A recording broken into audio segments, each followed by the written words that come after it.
নমস্কার, শুভ সন্ধ্যা। আমি মীনাক্ষী, চোখ রাখছি মুহূর্তের খবরে। রাজ্যপালের সাথে সৌজন্যতামূলক সাক্ষাৎ করলেন ত্রিপুরা অ্যাসেম্বলি অব জার্নালিস্টের প্রতিনিধি দল। রাজ্যপালের কাছ থেকে পজিটিভ আশ্বাস পেয়েছেন বলে জানান ত্রিপুরা অ্যাসেম্বলি অব জার্নালিস্টের চেয়ারম্যান সম্পাদক সুবল কুমার দে।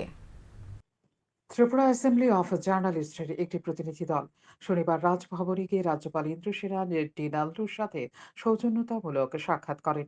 রাজ্যপালের হাতে পুষ্পস্তবক তুলে দিয়ে শুভেচ্ছা জানান ত্রিপুরা অ্যাসেম্বলি অফ জার্নালিস্টের প্রতিনিধি দল। প্রতিনিধি দলে উপস্থিত ছিলেন ত্রিপুরা অ্যাসেম্বলি অফ জার্নালিস্টের চেয়ারম্যান তথা সান্দন পত্রিকা, সান্দন টিভি এবং সান্দন ডিজিটালের সম্পাদক সুবল কুমার দে। তিনি সহ প্রতিনিধি দল রাজ্যপালের সাথে সাংবাদিকদের বর্তমান সমস্যাগুলি নিয়ে বিস্তারিত আলোচনা করেন। রাজ্যপালের সঙ্গে সৌজন্যতামূলক সাক্ষাতের পর ত্রিপুরা অ্যাসেম্বলি অব জার্নালিস্টের চেয়ারম্যান সুবল কুমার দে বলেন, সাংবাদিকদের উপর আক্রমণ রুখতে এবং রাজ্যে 2 জন সাংবাদিক খুনের ঘটনার বিচার প্রক্রিয়া সহ সাংবাদিকদের আবাসনের সুবিধার বিষয় নিয়ে আলোচনা করা হয়েছে। রাজ্যপাল আশ্বস্ত করেছেন, তিনি যতটা সম্ভব সাংবাদিকদের স্বার্থে সমস্যাগুলি সমাধানের জন্য উদ্যোগ নেবেন। প্রয়োজনে মাঠে নেমে সমস্যা সমাধানের জন্য তিনি চেষ্টা করবেন। রাজ্যপালের পক্ষ থেকে সবগুলি সমস্যা সমাধানের বিষয়ে পজিটিভ আশ্বাস পেয়েছেন বলে জানান সংগঠনের চেয়ারম্যান। সাংবাদিকদের বিভিন্ন সমস্যা এবং তাদের উপর যে আক্রমণ হয়েছে বিভিন্ন সময় এগুলি ঘটনা নিয়ে আলোচনা হয়েছে। 2 জন সাংবাদিক মার্ডার হয়েছে, এখনো বিচার পায় না। মিডিয়াকে স্ট্রেংথেন করার ব্যাপারে মিডিয়াকে স্ট্রাইকের ব্যাপারে উনিও অনেকগুলি পরামর্শ আমাদের দিয়েছেন, আমরা এইগুলিও শুনেছি। উনিও পজিটিভ। কি বললেন রাজ্যপাল? রাজ্যপাল যেসব কমপ্লেনগুলো আমরা করেছি উনি এগুলিতে কথা বলেন। আর হলো এই যে হাউজিংয়ের ব্যাপারটা, এটা উনিও খবর করবেন, আমরাও চেষ্টা করব। Thank you. এদিন রাজ্যপালের সাথে সাক্ষাতের পর প্রতিনিধি দলটি অত্যন্ত আপ্লুত। শান্তন টিভি। তেলিয়ামুড়া থানাধীন কলই পাড়ায় প্রধানমন্ত্রী আবাস যোজনার মাধ্যমে প্রদান করা 14টি ঘর ভেঙে তছনছ করে দেয় দুষ্কৃতীরা। প্রতিবাদে গাছে লগ ফেলে সড়ক অবরোধে সামিল এলাকার বাঙালিরা। ঘটনাস্থলে বিশাল পুলিশ মোতায়েন করা হয়, কিন্তু স্থানীয়দের দাবি এলাকায় শান্তি শৃঙ্খলা বজায় রাখতে নিরাপত্তা কর্মীদের ক্যাম্প 24 ঘন্টার মধ্যে স্থাপন করার জন্য। তেলিয়ামুড়া আরটি ব্লক এলাকার উত্তর ব্রহ্মছড়ার কলইপাড়াতে শুক্রবার রাতের অন্ধকারে রাস্তায় বিতর্কিত শব্দ লিখে এলাকার বহু বাড়ির 14টি নির্মীয়মান সরকারি ঘর ভেঙে তছনছ করে দেয় দুষ্কৃতীরা। শনিবার এই ঘটনা প্রত্যক্ষ করতে পারে এলাকাবাসী। এই ঘটনা প্রত্যক্ষ করতে পেরে স্থানীয় এলাকার মানুষ শনিবার সকাল 9টা থেকে ব্রহ্মছড়া কাঁকড়াছড়া সড়কে গাছের লগ ফেলে সড়ক অবরোধে সামিল হয়। ক্ষতিগ্রস্তদের অভিযোগ, স্থানীয়দের অভিযোগ, রাজ্যের এক রাজনৈতিক দলের শীর্ষ নেতার কোনো এক মন্তব্যের জেরে দুষ্কৃতীরা এই ধরনের ঘটনা সংঘটিত করেছে। স্থানীয়দের আরো অভিযোগ, বিগত দিনও তারা এই ধরনের ঘটনা সংঘটিত করেছে। এই ঘটনার পূর্ব পরিকল্পিত। আগামী 24 ঘন্টার মধ্যে যদি এলাকায় নিরাপত্তা কর্মীদের ক্যাম্প বসানো না হয়, তাহলে তারা তাদের নিজের মতো করে ব্যবস্থা নিতে শুরু করবে। আগেও দুর্বৃত্তরা প্রায় 8 থেকে 10 খানি কৃষি ক্ষেত কেটে ধ্বংস করে দিয়েছিল। 14টা ঘর পিএম কিষাণ পিএম এর 14টা ঘর, প্রধানমন্ত্রী যোজনার যে ঘরটি 14টা ঘর। আমার যতটুকু সম্ভব তীব্রমাতা যারা উচ্ছৃঙ্খল তীব্রমাতা পার্টি তারাই ঘটনাটা করছে। কারণ গতকালকে রাত্রে বা দিনের বেলা ঠিক আমার অনুমান হইতেছে না কয়টার সময় আমাদের যে তীব্রমাতা সুপ্রিমো আসলো বিগত দিন কৃষকদের ভ্রমণ একটা উস্কানিমূলক ঘটনা করছে, বার্তা দিছে মোবাইলে যে এডিসিতে কোনো বাঙালি বসবাস করতে পারবে না। এদিকে খবর পেয়ে পুলিশ প্রশাসন ঘটনাস্থলে ছুটে আসলে তেমন কোনো আশ্বাস দিতে পারেনি এলাকাবাসীকে। প্রশাসনের আধিকারিকরা ক্ষতিগ্রস্ত ঘরগুলো পরিদর্শন করে জানান, পুলিশ তাদের বিরুদ্ধে কঠোর পদক্ষেপ গ্রহণ করবে। এলাকায় নিরাপত্তা কর্মীদের টহলদারি বাড়ানো হবে। যদিও শেষ পর্যন্ত অবরোধকারীরা নিরাপত্তার আশ্বাস অবরোধ প্রত্যাহার করেছে। তবে দেখার বিষয়, তেলিয়ামুড়া থানার পুলিশ অভিযুক্তদের চিহ্নিত করতে কতটা সফল হয়, নাকি প্রশ্রয় দেয়। এই ধরনের ঘটনা যদি এলাকায় বাড়ে, তাহলে পরিস্থিতি অবনতি ঘটতে পারে বলে স্থানীয়দের কথায় স্পষ্ট হয়েছে। শান্তন টিভি। প্রদেশ কংগ্রেসের লিগ্যাল অ্যান্ড হিউম্যান রাইটস ডিপার্টমেন্টের একটি গুরুত্বপূর্ণ বৈঠক অনুষ্ঠিত হয় শনিবার। বৈঠকে সিদ্ধান্ত হয় আসন্ন লোকসভা নির্বাচনকে সামনে রেখে অতি সত্বর Tripura legal and human rights ডিপার্টমেন্টকে ঢেলে সাজানো হবে এবং নতুন করে কমিটি গঠন করা হবে। এই দিনের বৈঠকে উপস্থিত ছিলেন প্রদেশ কংগ্রেস সভাপতি আশিস কুমার সাহা, সিডব্লিউসির মেম্বার তথা বিধায়ক সুদীপ রায় বর্মন সহ অন্যান্যরা। প্রদেশ কংগ্রেস সভাপতি আশিস কুমার সাহা জানান, সহসায় দলীয় অনুমোদন নিয়ে প্রদেশ কংগ্রেসের লিগ্যাল অ্যান্ড হিউম্যান রাইটস ডিপার্টমেন্টের নতুন কমিটি গঠন করা হবে।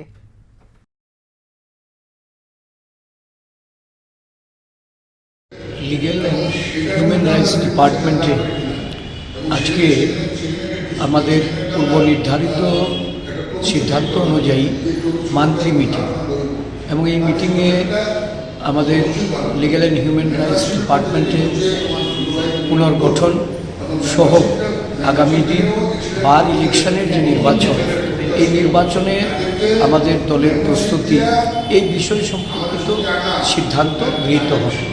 আমাদের এই মিটিংয়ে আজকে আমাদের সিডব্লিউসি মেম্বার সুদীপ রায় বর্মন উনি উপস্থিত আছেন, আমাদের লিগ্যাল সেলের প্রাক্তন চেয়ারম্যান দেবরঞ্জন চৌধুরী নিয়ে, এবং আমাদের অন্যান্য সদস্যরা ওরা সকলেই উপস্থিত হয়েছে। জাতীয় পতাকা উত্তোলন করে অবমাননা, রাত ৯টার সময় এলাকাবাসীর নজরে আসতে জাতীয় পতাকা নামানোর ব্যবস্থা করা হয়। এই অভিযোগটি উঠেছে সোনামুড়া মহকুমার অন্তর্গত বেজিমারা ওএনজিসি চৌমুহনী জেবি স্কুলের শিক্ষক শিক্ষিকাদের মধ্যে। শিক্ষক শিক্ষিকারা যদি জাতীয় পতাকাকে অবমাননা করে, তাহলে তারা কিভাবে বিদ্যালয়ের ছাত্রছাত্রীদের ভবিষ্যৎ গড়ে তুলবেন? প্রজাতন্ত্র দিবসের দিন দেশের জাতীয় পতাকা নিয়ে এভাবে ছেলে খেলার কাণ্ড দেখা গেল সোনামুড়া মহকুমার অন্তর্গত বেজিমারা ওএনজিসি চৌমুহনীর জেবি স্কুলে। অভিযোগ, বেজিমারা ওএনজিসি চৌমুহনীর জেবি স্কুলে প্রজাতন্ত্র দিবস উপলক্ষে বৃহস্পতিবার সকালে আনুষ্ঠানিকভাবে পতাকা উত্তোলন করেছিলেন বিদ্যালয়ের প্রধান শিক্ষক সহ বিদ্যালয়ের অন্যান্য শিক্ষক শিক্ষিকারা। নিয়ম অনুসারে জাতীয় পতাকাটি সূর্যাস্তের সাথে সাথে নামিয়ে ফেলা, কিন্তু বিদ্যালয়ের কাণ্ডজ্ঞানহীন শিক্ষক শিক্ষিকারা জাতীয় পতাকা উত্তোলন করার পর তা নামানোর নিয়মটুকু ভুলে গেছেন। দেখা গেছে বৃহস্পতিবার রাত ৯টা পর্যন্ত বিদ্যালয়ে জাতীয় পতাকা উঠছে। স্কুলের আশেপাশের স্থানীয় লোকজন এই দৃশ্য দেখতে পেয়ে হতবাক। পরে এলাকাবাসী জাতীয় পতাকাটি নামিয়ে আনে। ওএনজিসি যে এই স্কুলটার নাম কিটা, যে স্কুলটা দেখো আপনার সামনে স্কুলটা ওএনজিসি স্কুল, এটা তো এখনো জাতীয় পতাকা লাগায়নি, এটা কোন সময় দেখছেন জাতীয় পতাকা লাগায়নি? এইটা আমি সন্ধ্যার সময় দেখছি। স্কুলের স্যার কোথায় এটি? স্যার একজন আগরতলা আছে, একজন রবীন্দ্রনগর আছে। আজকে পতাকা উত্তোলন করছে কে? দিদি ম্যাডাম, হেডমাস্টার, টিচার, হুম, সহকর্মী। তো তারপরে এটা নামাইতে কেউ আইছে না? নামে থেকে পয়সা নিয়ে দেখছি। ক্লাসটা হয়নি ভিতরে স্কুলে? ক্লাস হয়, কেমন ছাত্র আছে? ছাত্র 70-80 জন প্রায় আই। বেজিমারা জেবি স্কুলের শিক্ষক শিক্ষিকাদের এই ধরনের ভূমিকা এলাকার লোকজনদের মধ্যে নানা প্রশ্ন উঠতে শুরু করেছে। কারণ স্কুলে মোট 4 জন শিক্ষক শিক্ষিকা রয়েছেন। প্রধান শিক্ষিকার গাফিলতি ছিল তা আর বলার অপেক্ষা রাখে না, কিন্তু বাকি শিক্ষক শিক্ষিকাদেরও কি যে জাতীয় পতাকাকে পর্যন্ত শ্রদ্ধা করতে তারা ভুলে গেছেন? প্রশ্ন উঠছে, রাজ্য সরকার ছাত্রছাত্রীদের পড়াশোনায় দেশপ্রেম এবং দেশ সেবার পাঠদান নিয়ে যখন ভাবছে, তখন এই ধরনের শিক্ষক শিক্ষিকা কিভাবে সমাজের মেরুদণ্ড হবে? তাদের কাছে সমাজের কি প্রত্যাশা হবে? যাই হোক, এই ধরনের ঘটনায় হতবাক এলাকাবাসী। শান্তন টিভি। 7 বছরের শিশুকন্যাকে ধর্ষণের অভিযোগে আকাশ নায়েক ভিল নামে 21 বছর বয়সী এক যুবককে গ্রেপ্তার করল পুলিশ। অভিযোগ মূলে গত শুক্রবার রাতে গোপন সংবাদের ভিত্তিতে অভিযুক্তকে বিলোনিয়া থানাধীন লক্ষ্মীপুর বরপাথারি এলাকার পার্শ্ববর্তী এক বাড়ি থেকে গ্রেপ্তার করে পুলিশ। শুক্রবার 7 বছরের শিশু কন্যার পরিবারের পক্ষ থেকে মামলা হয় বিলোনিয়া মহিলা থানাতে। ধর্ষণকাণ্ডের ঘটনা গত 24শে জানুয়ারি বিকেলে সংঘটিত হয়। সেদিন 7 বছর বয়সী সেই শিশু কন্যাটি প্রতিদিনের মতো আকাশের বাড়িতে খেলার জন্য যায়। সে সময় আকাশ ছাড়া কেউই ছিল না বাড়িতে। নির্জনতার সুযোগ নিয়ে অভিযুক্ত আকাশ নায়েক নাকি নাবালিকাকে জোরপূর্বক ধর্ষণ করে বলে অভিযোগ। পরবর্তী সময় বাড়িতে গিয়ে শিশুকন্যা সহ তার ভাই মায়ের কাছে ঘটনাটি বলার পর মামলা করেন থানায়। শনিবার অভিযুক্ত আকাশকে মহিলা থানার পুলিশ আদালতে তুলে পুলিশ ঘটনা তদন্ত শুরু করেছে। তারিখ বরপাথুরি লক্ষ্মীপুর থেকে আমাদের থানাতে একটি কমপ্লেন আসে যে ওনার 7 বছরের মেয়েকে রেপ করা হয়েছে। তখন আমরা সেই অনুসারে মামলা নিই পক্সো ধারায় এবং আইপিসি ধারায়। তারপর আমরা সেই অনুসারে আমরা আসামিকে অ্যারেস্ট করি গতকাল রাতে। এখন আজকে ওকে কোর্টে প্রেরণ করা হবে। আসামির নাম আকাশ নায়েক ভিল, বাবার নাম মহেশ্বর ভিল। বয়স কত? আসামির বয়স 21। বাড়িটা কোন জায়গায় গেলেন? ওদের বাড়ি সেম পাশাপাশি লক্ষ্মীপুর এলাকায়। লক্ষ্মীপুর। কি লক্ষ্মীপুরটা কি বরপাথুরি লক্ষ্মীপুর? হ্যাঁ, বরপাথুরি লক্ষ্মীপুর। ধন্যবাদ। ত্রিপুরা রাজ্যে শ্রী শ্রী রামচন্দ্র দেবের বিভিন্ন মন্দির নিয়ে গঠিত কেন্দ্রীয় কমিটির রাজ্যভিত্তিক আলোচনা সভা অনুষ্ঠিত হয় শনিবার। বনমালীপুর স্থিত শ্রী শ্রী রাম ঠাকুর সেবা মন্দিরে হয় এদিনের আলোচনা সভা। আলোচনা সভায় উপস্থিত ছিলেন সম্পাদক স্বপন কুমার বণিক। তিনি বলেন, শ্রী শ্রী কুমিল্লা ধামের নির্দেশে রাম ঠাকুরের সেবা মন্দিরগুলি পরিচালনার জন্য এদিন এক আলোচনা সভা অনুষ্ঠিত হয়। কারণ উৎসব মানেই উৎসর্গ। যারা উৎসবের নাম করে দক্ষযজ্ঞ করছে তাদের দক্ষযজ্ঞ রুখতে এই আলোচনা সভা বলে জানান তিনি। মন্দির বনমালীপুর আগরতলা। আমরা আমাদের বর্তমান মহান্ত মহারাজ শ্রীমৎ কালীপদ ভট্টাচার্য মহোদয়ের নির্দেশনা ত্রিপুরা রাজ্যে শ্রী শ্রী রাম ঠাকুরের বিভিন্ন সেবা মন্দির নিয়ে একটি পরিচালন কমিটি আমরা করেছি রাজ্যভিত্তিক।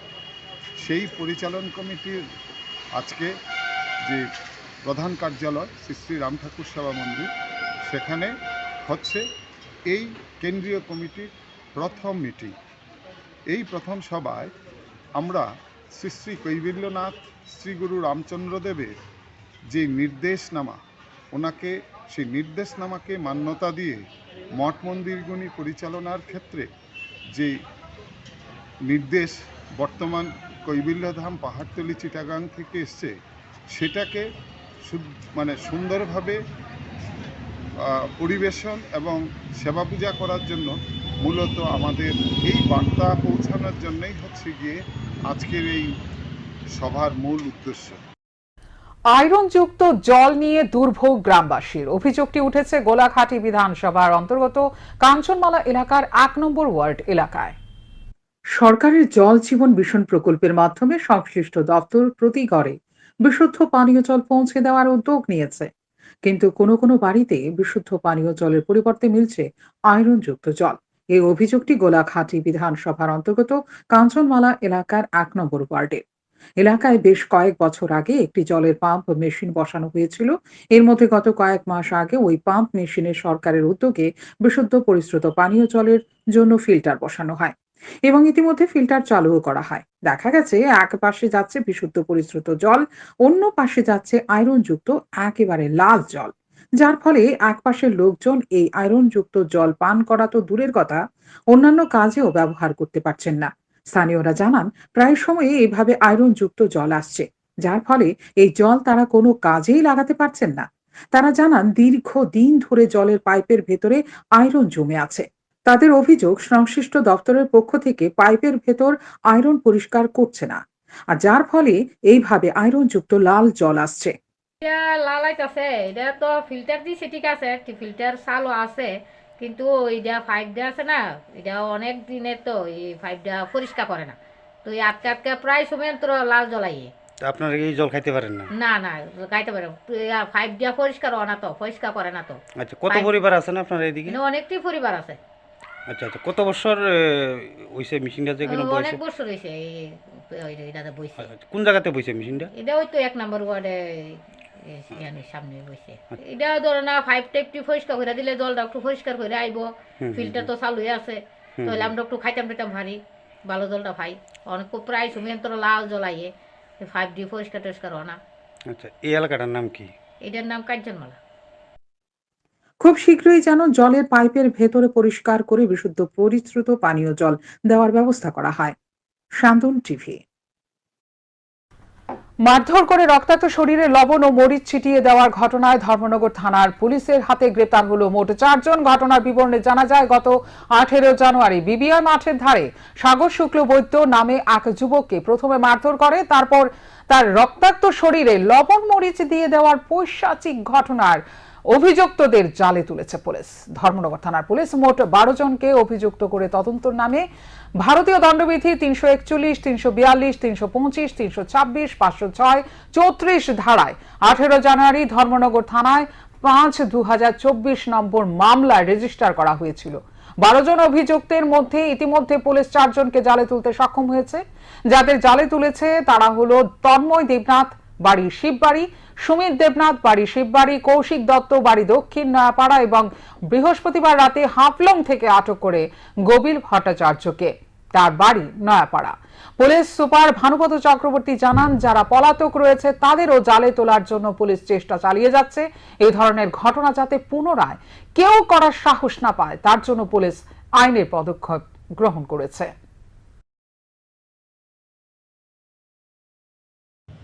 প্রথমে যেটা বলতে চাই, এটা খুবই দুঃখজনক ঘটনা।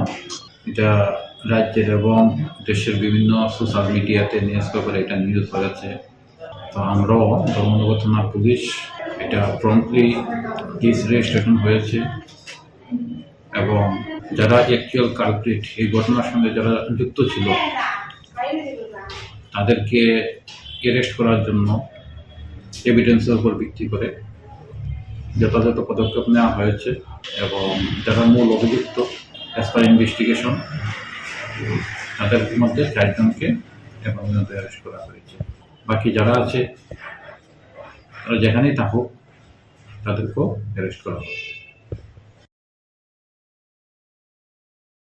আধ্যাত্মবাদী পন্থশ্রী পেয়েছেন চিত্তরঞ্জন দেববর্মা। বিখ্যাত হিন্দু আধ্যাত্মিক চিত্তরঞ্জন দেববর্মা গোমতী জেলার অমরপুর মহকুমার সর্বং এবং চম্পকনগরে সদর দপ্তর সহ রাজ্যের বিভিন্ন স্থানে শান্তিকালী আশ্রম স্থাপন করেছেন।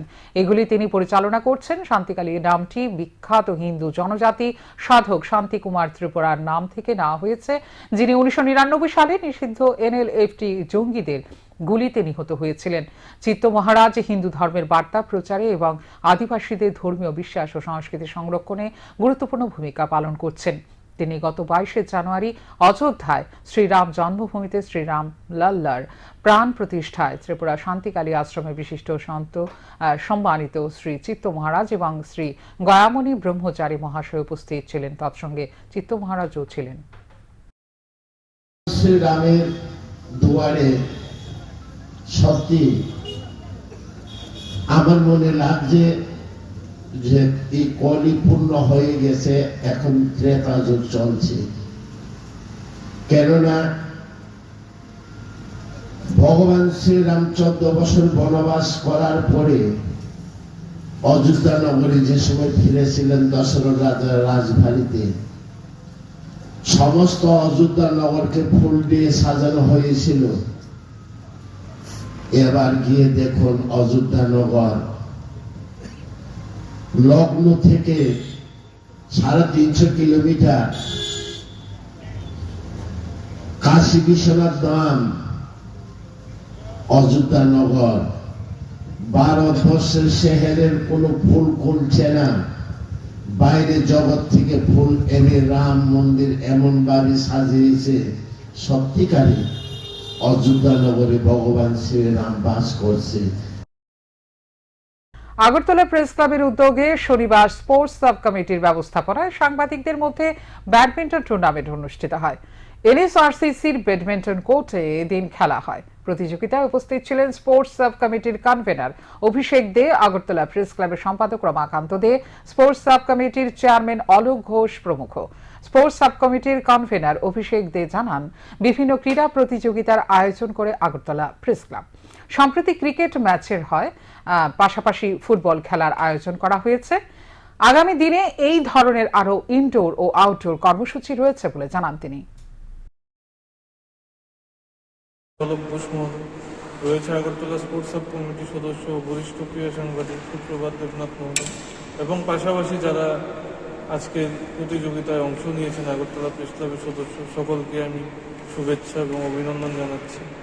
আমাদের আগরতলা প্রেস ক্লাবের ম্যানেজিং কমিটির বরাবরই একটা লক্ষ্য থাকে যাতে আমরা সব সদস্যকে নিয়ে নানা রকমের ইনডোর আউটডোর গেম আমরা করতে পারি। আমরা ইতিমধ্যে 2টি ক্রিকেট ম্যাচ খেলেছি, একটা ক্রিকেট টুর্নামেন্টে অংশগ্রহণ করেছি, পাশাপাশি আমরা ফুটবলেও অংশগ্রহণ করেছি।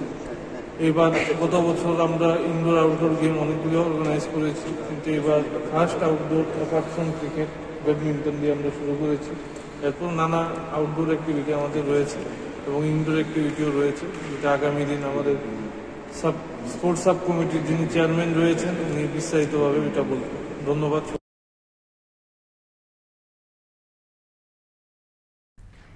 জিমন্যাস্ট পন্তশ্রী দীপা কর্মকারকে সংবর্ধনা প্রদান করল ত্রিপুরা অলিম্পিক অ্যাসোসিয়েশন। শনিবার ত্রিপুরা অলিম্পিক অ্যাসোসিয়েশনের অফিস গৃহে এক অনুষ্ঠানের মধ্য দিয়ে দীপা কর্মকারকে সংবর্ধনা প্রদান করা হয়।